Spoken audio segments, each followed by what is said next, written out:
家好，今天下了一天的雨，现在终于停了，但是据说呢，再过个1-2个小时还有雨，想着还是出来走走，冒一点被雨淋的小风险。可能也因为下雨吧，我就觉得天气好像凉爽了很多，迎面而来的风也很大啊。今天呢，我再从住所这边出来，走一些我平时比较少走的小街，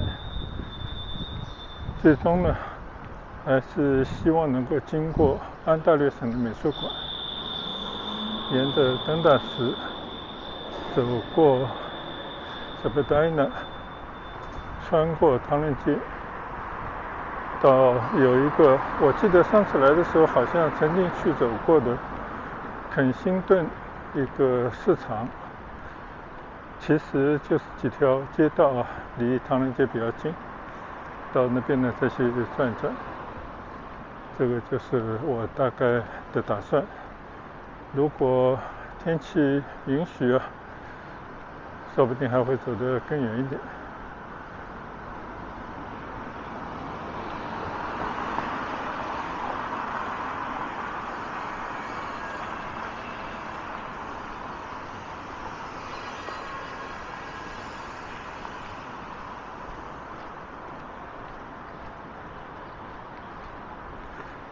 现在我右侧的建筑工地啊，几栋新的大楼，就是我在多伦多临时住所的后面啊，正在拔地而起的居住的大楼，还有办公楼。在这个马路的前面啊，登打石街的边上呢，同样也在盖比较高的大楼，应该是一个居民楼。根据我这一天啊逛街的感觉呢，在多伦多啊，基本上整个城区里面到处都在盖楼，都是拆掉一些低矮的房子，然后呢集中盖集中的大楼，这样的形式。这边看到一个中文字写的安运的公司的车。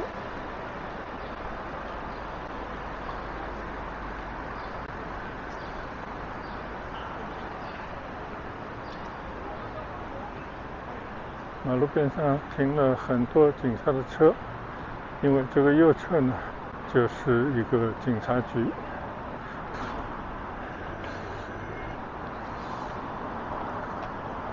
但是有意思的是，这个警察局啊，好像只有一面是有一些玻璃的落地窗，门很小啊，我当然没有进到里面去过，而四周呢都是被水泥的这个围墙拦得死死的，像是一个堡垒，并不像一个大家可以随意走进去办事或者报案这样的机构啊，稍微有点谨慎过头的感觉。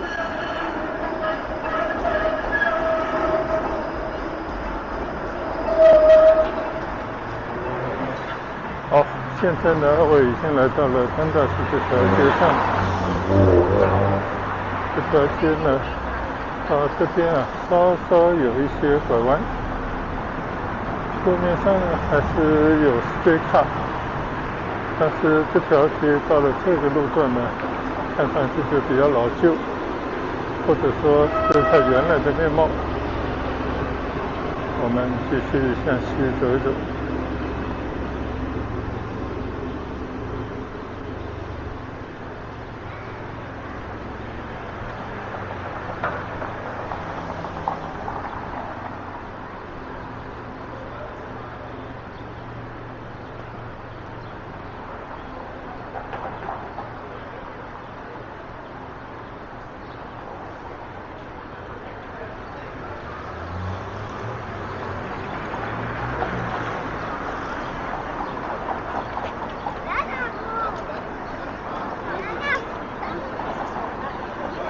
马路对面呢就是 Art Gallery of Ontario， 就是安大略省的美术馆。这边有一个大象的雕塑，非常讨喜，四只脚站在一个球上。这边还是很多人到这边来跟他合影留念的。我的边上呢就是这个大象和这个安大略省美术馆的大楼。整个楼的上面呢好像龙脊一样的屋脊，大概是这样的一个楼。看看多少人在这边跟他合影留念。这个街角呢就有好多个教堂。这段路呢我没怎么走过，我再倒回去走几步，看看前面是一个什么样的地方。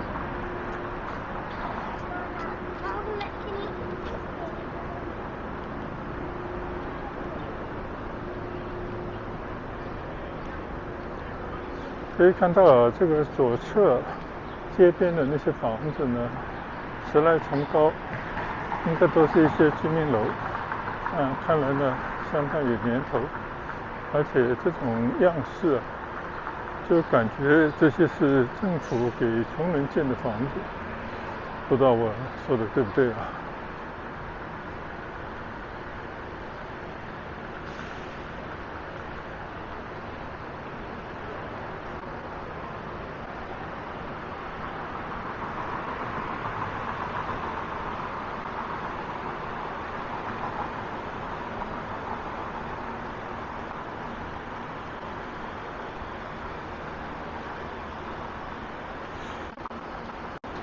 这里有个很大的建筑物，我看到写着 OK 的 University， 这是一个大学吗？好像是一个专门设计方面的学校吧。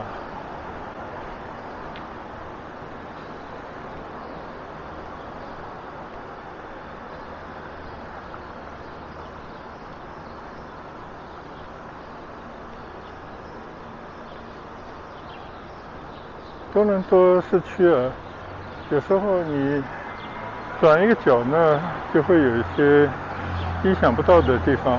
比方说这个地方你看这栋大楼写着大学的一栋大楼，应该跟设计有关系的一栋楼吧。看来呢，真的有很多地方它跟艺术相关而这边呢还有一个非常巨大的公园，我就在这个公园边上穿行一下。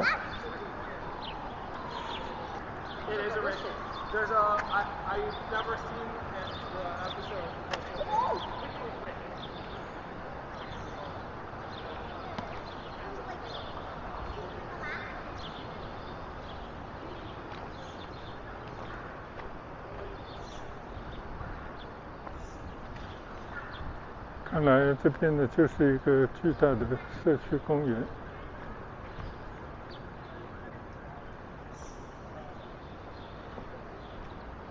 跟其他的社区公园差不多。这些小孩子游乐设施呢也都是应有尽有。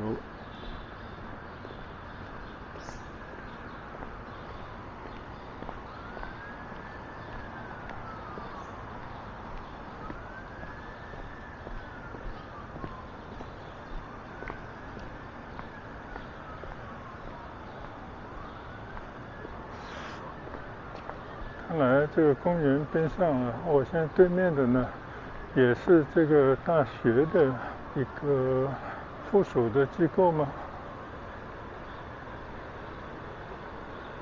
但应该是一个 community center， 1910年就有的这么一个地方。他写的 University Settlement。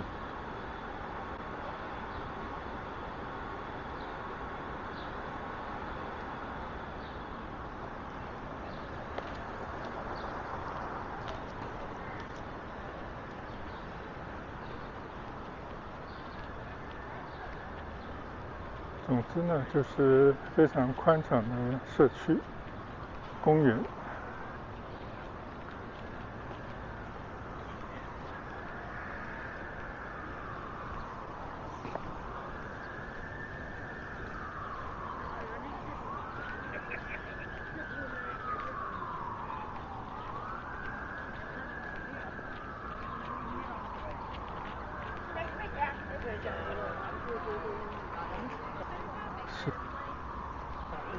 今天呢是礼拜六啊，是6月29号。今天、明天还有7月1号呢3连休，因为7月1号呢是加拿大的建国日，对加拿大人来讲呢是一个重要的节日，也是他们3连休啊这样的一个假期。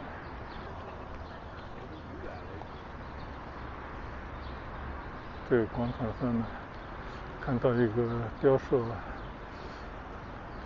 奇形怪状的，不知道到底是想表达什么样的一个含义。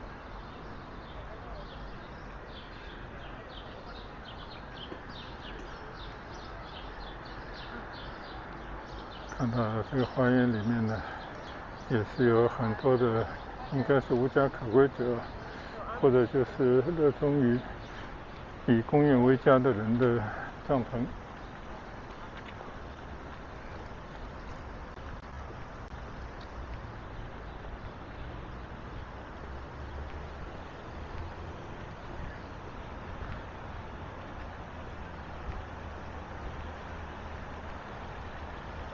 这边还有一个雕塑，你看像一个小瀑布啊，从这么样一个金属的一个巨大的碗流下来。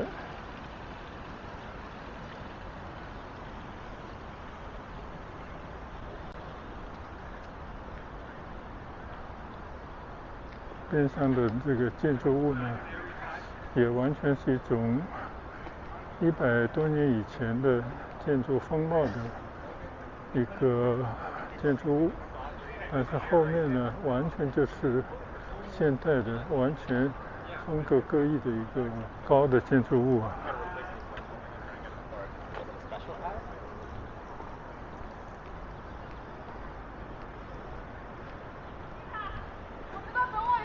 所以多伦多这边呢，我感觉还是有非常多的地方值得去探索，很多地方呢还是非常的有趣，但是我们仅仅来了没有多少天啊，只是认识它一点点皮毛而已。所以呢，希望以后有机会到这边来小住一段时间，慢慢的来探索这座我越来越感觉有趣、现代、艺术、人文、景观等等啊，合而为一的混合的这么一座大的城市，还是蛮有吸引力的。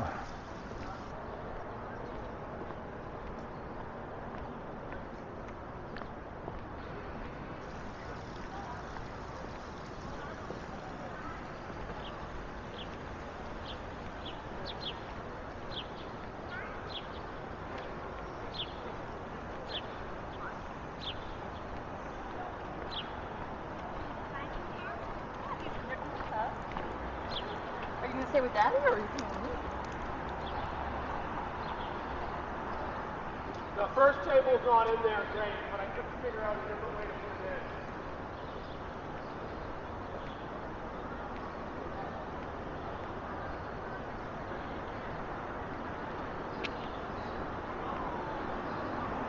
No, 我的那个这里面还是但是我最后没有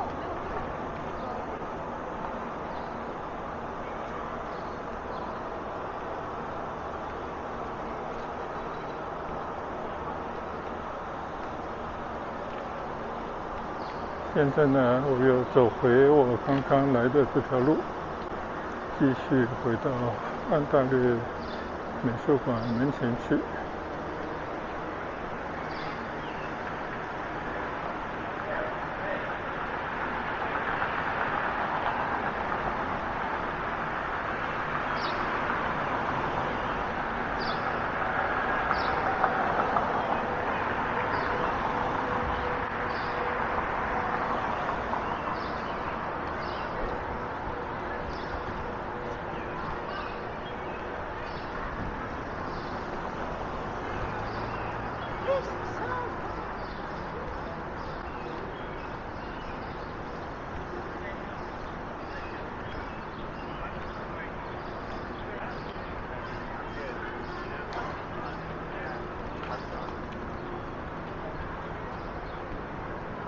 和左侧的这个安大略美术馆对应的。你看啊，右侧街边的这个房子本来是很普通的一个房子，但是也有这样的人呢，应该是艺术家给他做了一个门面，看上去呢就有些特别，有些艺术感。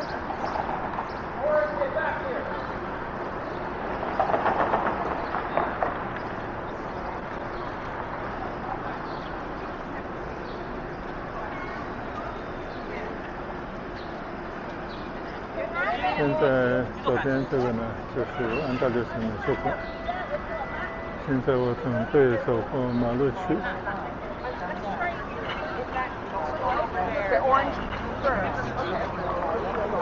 正好有个 streetcar 就停在路上。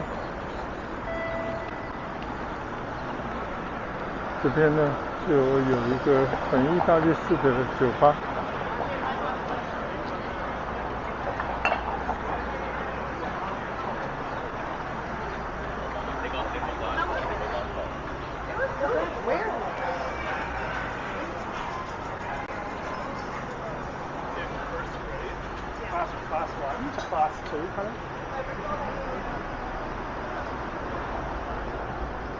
这边呢还保留着一些老房子，这些老房子都非常之美，好像还专门涂上了一些颜色。在这边呢有一幅画像，如果我没有弄错的话呢，应该就是梵高的画像。这个画像非常有意思哦，你看它是凹进去的一个雕像，但是呢你远处看呢，它就是突出的一幅雕像。而且你不管是从哪个方向望过来，他的眼睛都是盯着你的，所以我觉得这是加拿大人啊对于艺术向艺术致敬的一个标志。正好呢，你看这个左边啊，一个完全像一个，你可以说它是一个飞鱼，也可以说它像一条龙，就这样的一个建筑物是他们的省的美术馆。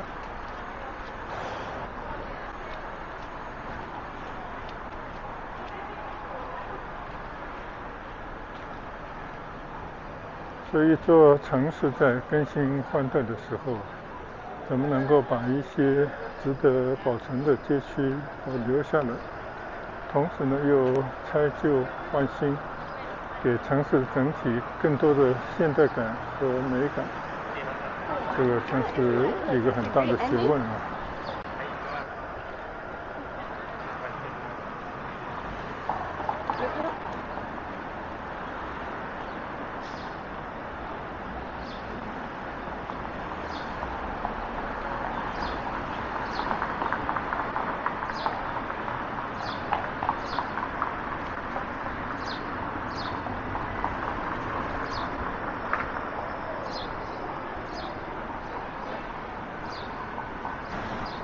单单是到了这边的街区呢，就非常的平民化，看上去有点老的城市的感觉。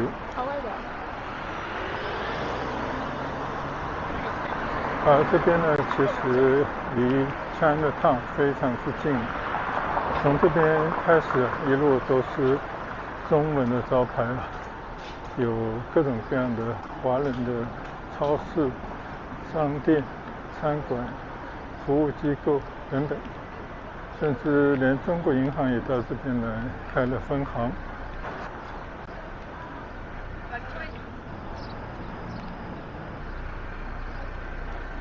就像大家现在看到的，到了周末，这个街上车非常的多，两边都停满着车。大家可以看看左侧的那些中文的招牌，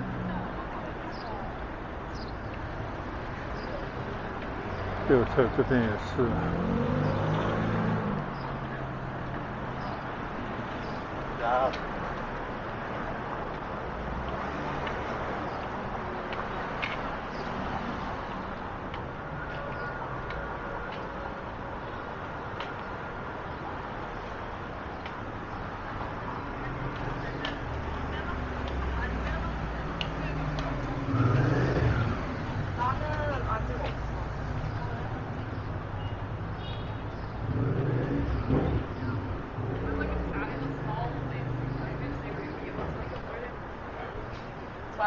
the time. For IL, right? Yeah. Yes.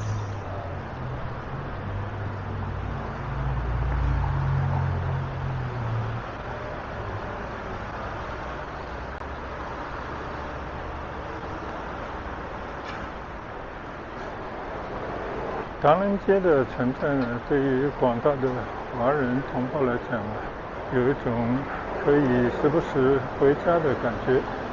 更重要的呢，是可以采购一些已经长期习惯的中国的食品、日用品，而且现在中国出口的很多东西的质量也相当不错，所以在这边呢，基本上也都能买到。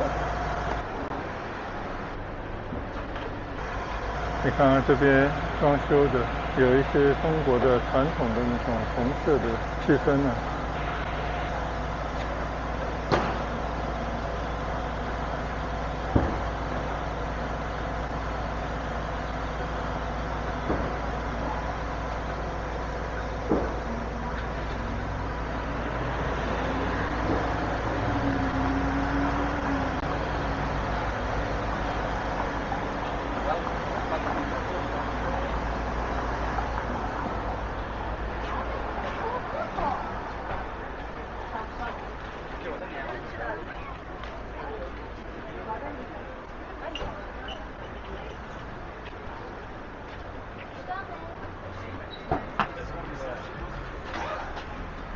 Very weird, like they were so perfect.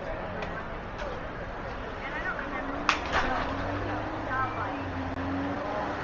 Is it purple?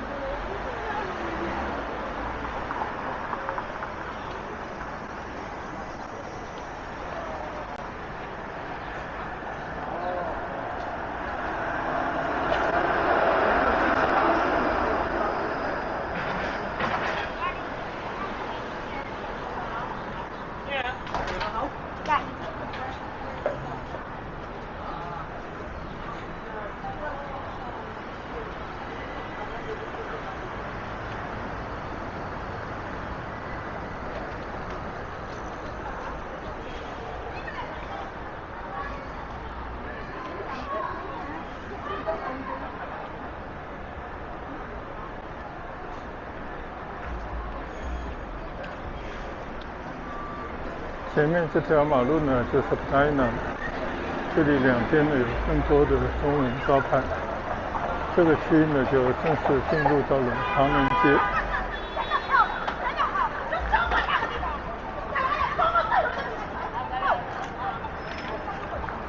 你看马路对面呢有个龙城，是一个华人的算是购物中心吧。现在走过这条 China。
穿过唐人街前方呢，就是肯辛顿 Avenue。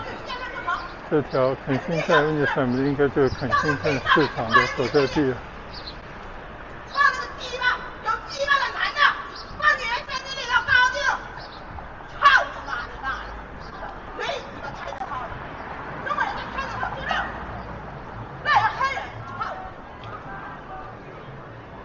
一转到这条肯辛顿街呢，就另外一种感觉，一条非常老的老街，都是以前的一些独立屋。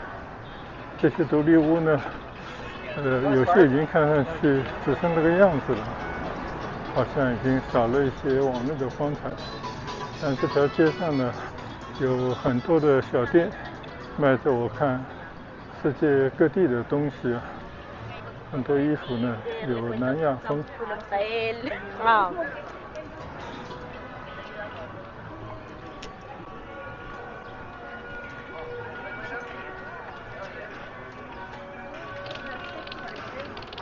这些有点像中国的很多以前的街道，像广州的高地街，其实就是自由市场，就是开了很多店啊，成行成市。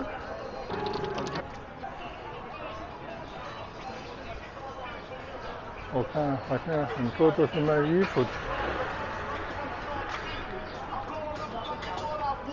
蛮热闹的，就在唐人街边上。它又是一种多元文化的体现。看到这个地方呢，应该生意也不错，因为人流还是蛮大。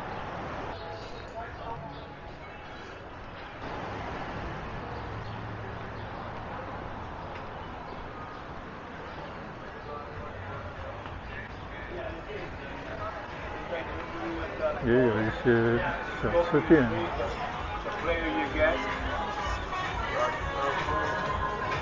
你看这个街上各种各样的房子啊，这些涂鸦，墙壁上画的画还是很丰富多彩。街边的水果店啊，就像那种欧洲的小城，就摆在街上那种水果摊档一样。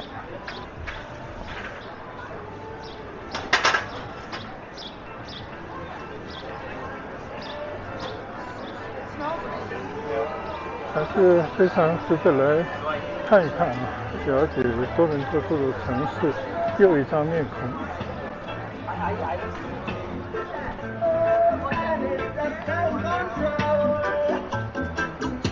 虽然说这个小街上面卖的东西啊，可能并非那种高级的东西，就普通老百姓有时候生活相关的东西，但是呢，这个氛围还是挺好的。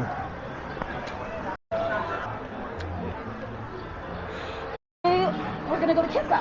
Kissa's closed. I called my connected server, and they're like, oh, we don't want to go. Oh, come here! No, the freeway, remember that show that? With that big old wheel and that somebody. Yeah! Jesus Christ. No, son.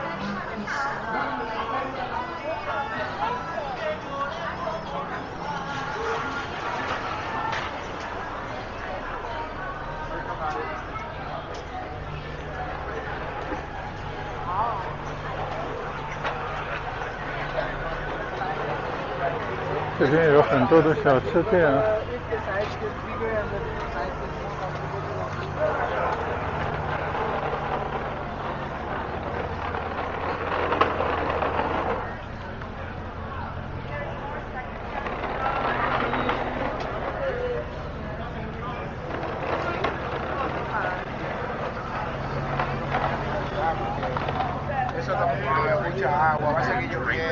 Drink the fuck out of that one.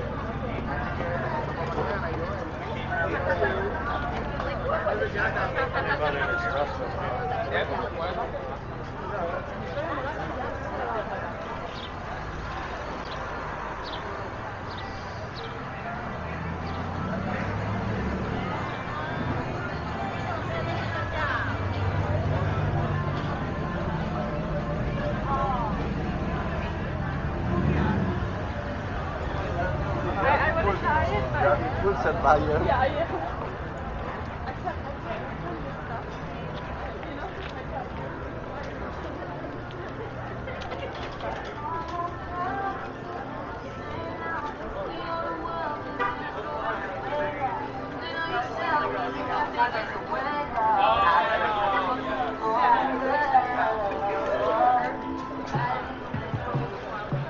在这条街上看到各种各样的店铺，用各种的颜色来装修，看到各个店铺上面的不同的文字，有些是英文，有些呢一看就不是英文，还有这些餐馆里面散发出来的味道，就感觉应该来自世界很多的地方，所以这边呢真的是移民们可以找到他们家乡味道和文化的一个地方。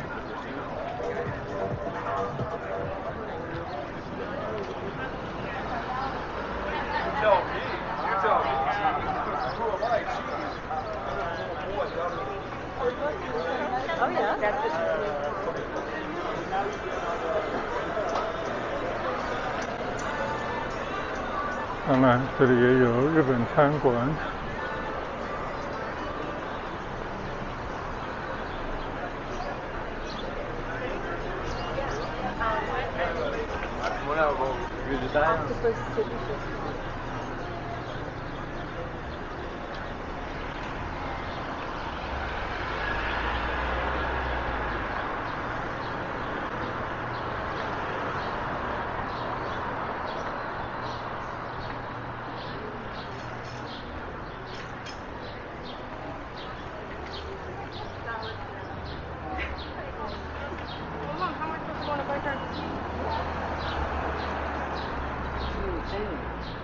Just the fact that I said that made her.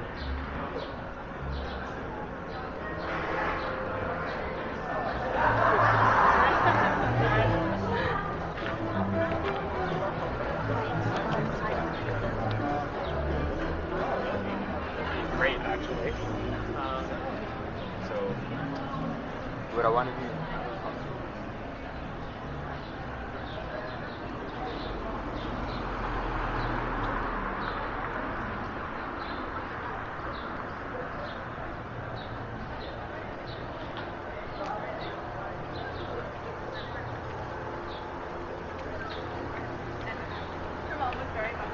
Oh, yay, you could do something, you succeeded. Me late, pero a la Está bien, mera solamente. 走了几条街，走出了这个 Kensington Market。现在我正对着呢就是 College Street 这条学院街。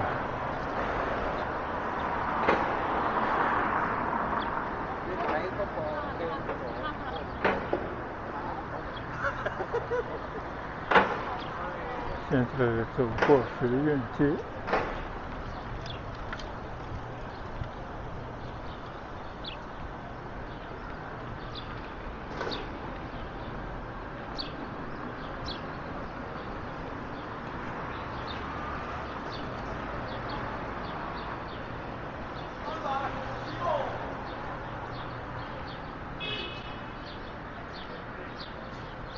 这个街上呢有肯辛顿命名的一些医疗中心、药房、牙科诊所等等啊，所以不管怎么说呢，它还是一个非常健全的社区。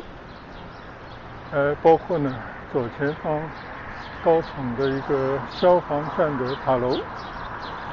我相信以前的消防站建这种塔楼呢，可能就是观察城里哪里起火。现在资讯发达了，应该不需要这样，但是保留着非常不错的一个消防站的以前的模样。这个消防站呢，我看已经是多伦多的315号消防站，就是说明这个多伦多地区消防站很多。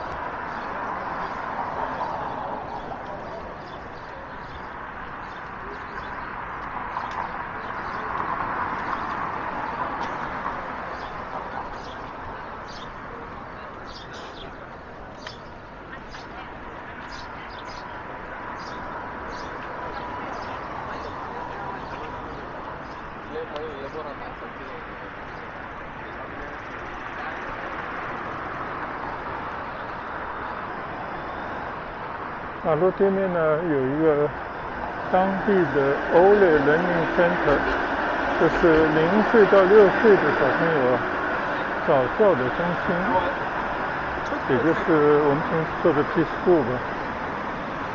这个加拿大这边的学校呢，应该是5岁还是6岁开始呢，就可以上小学。那第1年呢，可能就叫 Kindergarten， 之后呢就是小学1年级啊，这么读上去。一共呢也是12年，应该这些呢都是国家义务教育，就是由政府资助。你如果读的是公立学校的话呢，是不需要支付学费的。但是那个早教，那个 Preschool 呢，你是要付费的，而且这个小朋友的教育费用还不低。但是呢，他又可以根据你的收入，根据你报税情况呢，来进行一些减免。所以这边对那个低收入或者收入比较少的人呢，他还是有很多政策的倾斜啊。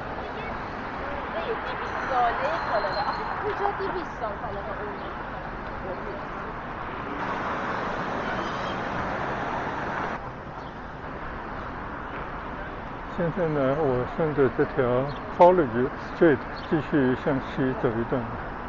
其实我也不知道到底应该走去哪里，但是我听说呢，在这条街上往西走，有一段路呢被称之为小意大利，就是意大利的移民在这边有点像唐人街一样聚集的地方。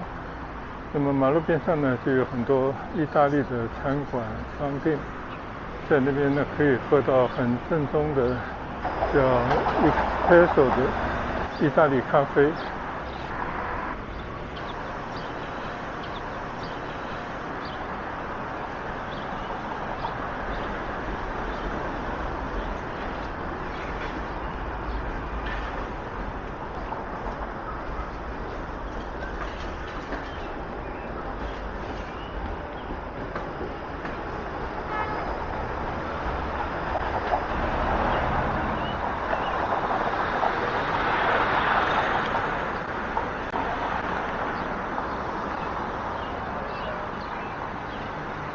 马路对面呢有个 College Street United Church，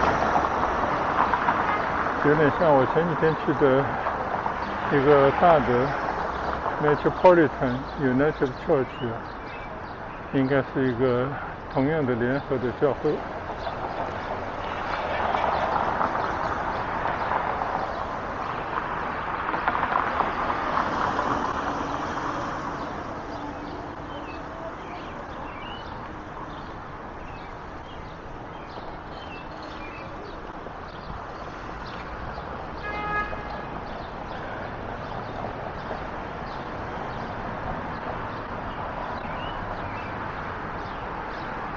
这条 College Street 呢，这个路上我是从来也没有来过的，第一次走在这条马路上。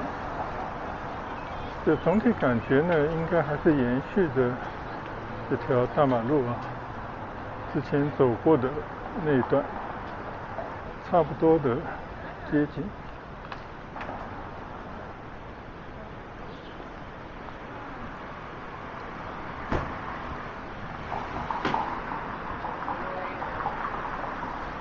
但是传说中的小意大利这个区域到底在哪里呢？好像还没有看到。我们继续往前走走。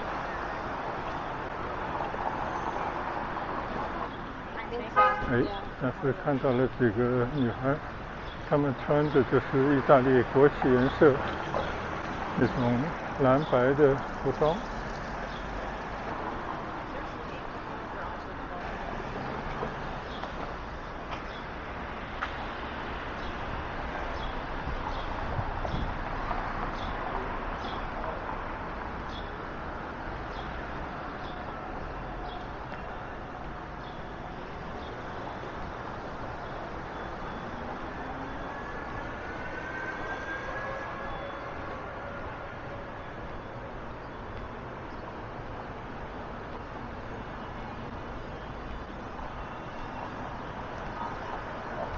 我这次在多伦多呢，因为放弃了骑车，主要是这边共享单车的这个系统啊比较麻烦，很想买一台单车，但时间比较短，而且呢有些卖主啊也不靠谱，所以最终呢还是放弃了，就改成步行。但我觉得走在多伦多的街头啊，以2只脚的脚力所及的范围呢，还是可以看到很多的不同的这种街道，看到街道上的不同的人。你看这个走车的女孩就穿着意大利他们球队的这种球衣一种颜色的衣服，我就感觉这边快要接近小意大利，说不定已经在这个小意大利这个区域里面了。我们再往前走走。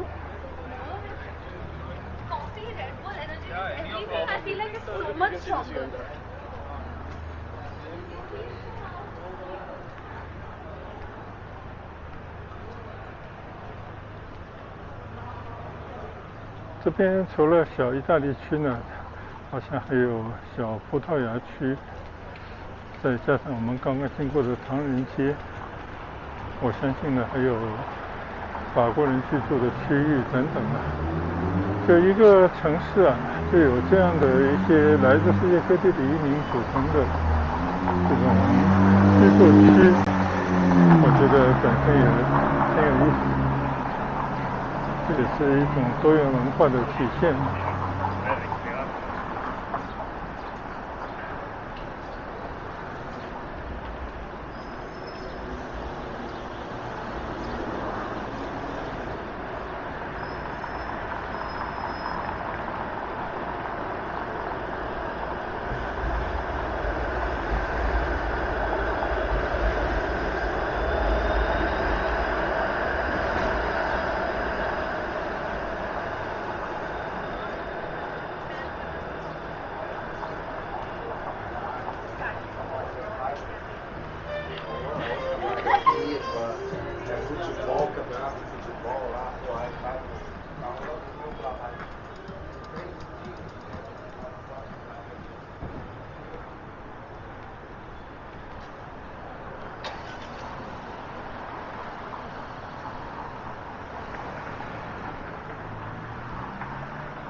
走到这边呢，就感觉这个街区的面貌确实发生了一些变化。左前方我看到很多的老房子，这种老房子呢跟那种英式的尖顶的房子有所不同，就有一点南亚的风格。我相信这里呢就已经来到了小意大利区。我已经看到某些店的招牌啊，用的红、这种蓝、白等等啊这样的颜色拼成的招牌呢，应该非常有意大利的味道。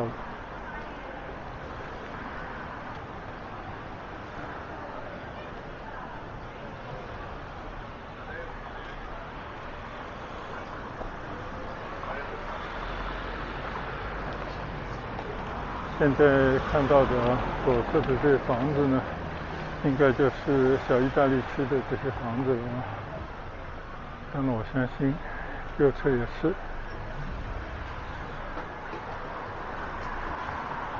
意大利呢还是一个非常好玩的国家，虽然说这些年呢它的经济啊一直有一点上不去的感觉，但是它传承下来的文化对欧洲的影响乃至世界的影响呢都非常的大。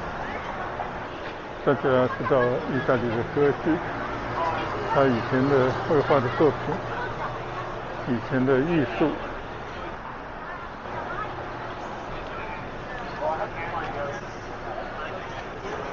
你看这边有好多穿着意大利这种球队同一个颜色的衣服的人呢，这边应该有很多的酒吧，相信他们都是为他们的国家的球队加油吧。我不知道今天是不是一个比赛日啊，最近应该是欧洲杯，不知道意大利有没有机会。这里就看到巨大的屏幕，他在里边一边喝啤酒一边看比赛。跟我们中国人一样啊，他们也是文化抱团，即便到了国外啊，他们也会成立自己的社区。我不知道这个周围的这些房子是不是这边的居民居住的地方，但这些房子呢，也看不出来到底是属于什么地方的，好像更多的还是英国式的。但是你看啊，这个门前的那个小花园，这些花草呢倒是非常的热烈，这就有点意大利人那种南亚居民的喜好。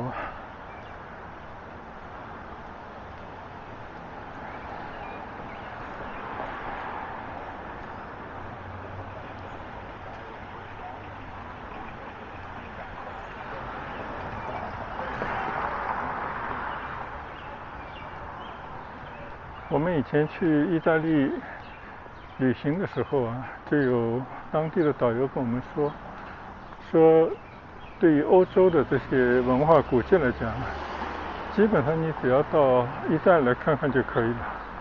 意大利的这些古迹啊，基本上占了整个欧洲的50%-60%以上。我不知道他说的是不是符合事实，但是根据欧洲的发展，它的文化来源来讲呢，应该有一定的道理吧。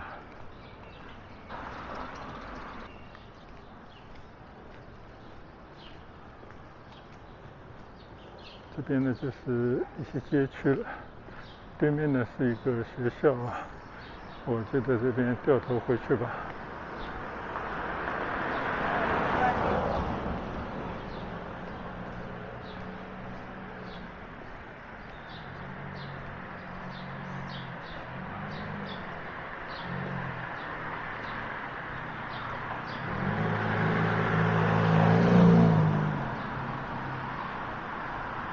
这边有一个学校，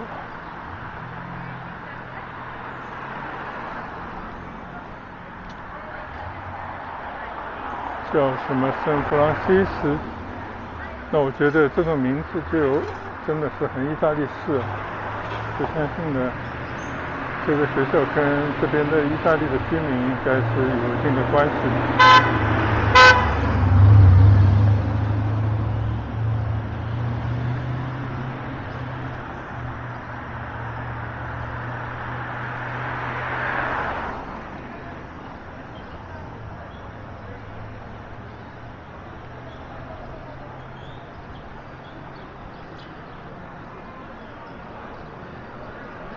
对于西方的居民来讲呢，最需要的就是这种精神寄托的教堂，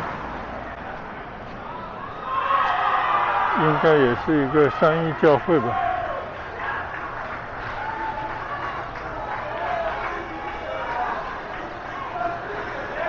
左侧的餐馆啊，发出了阵阵的欢呼声，是不是意大利队的队员赢球了呢？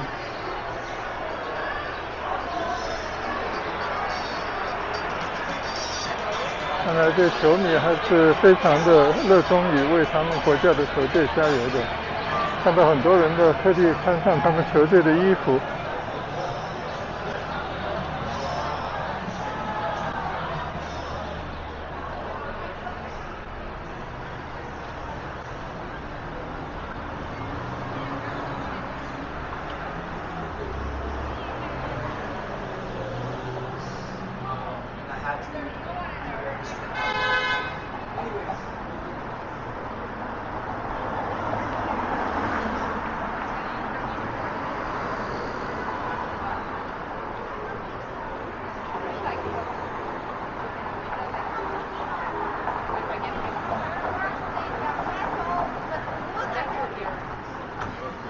Oh, this one's so cute.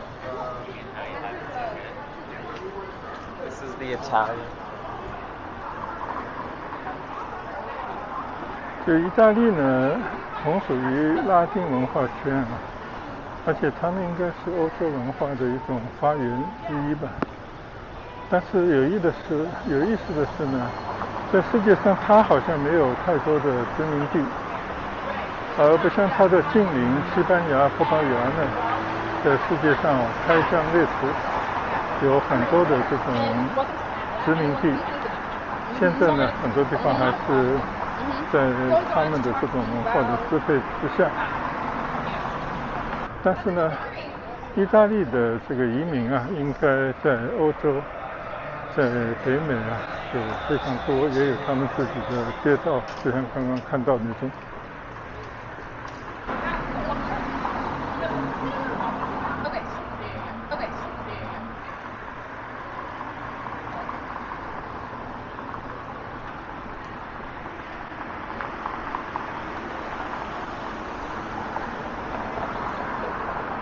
走到这边呢，相信啊，这条意大利街啊，应该已经终止了吧。我们还是往回走了。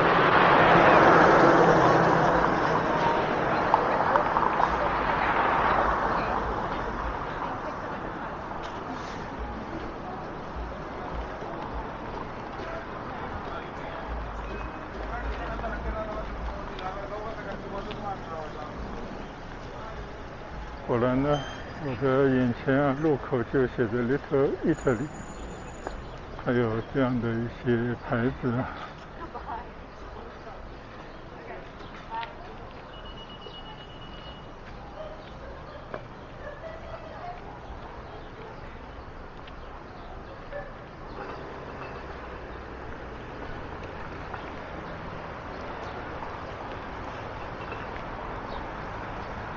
这个地方呢，就有一个新型的小意大利这样的一个牌子，就代表着这个地方这个街区呢，就是小意大利区。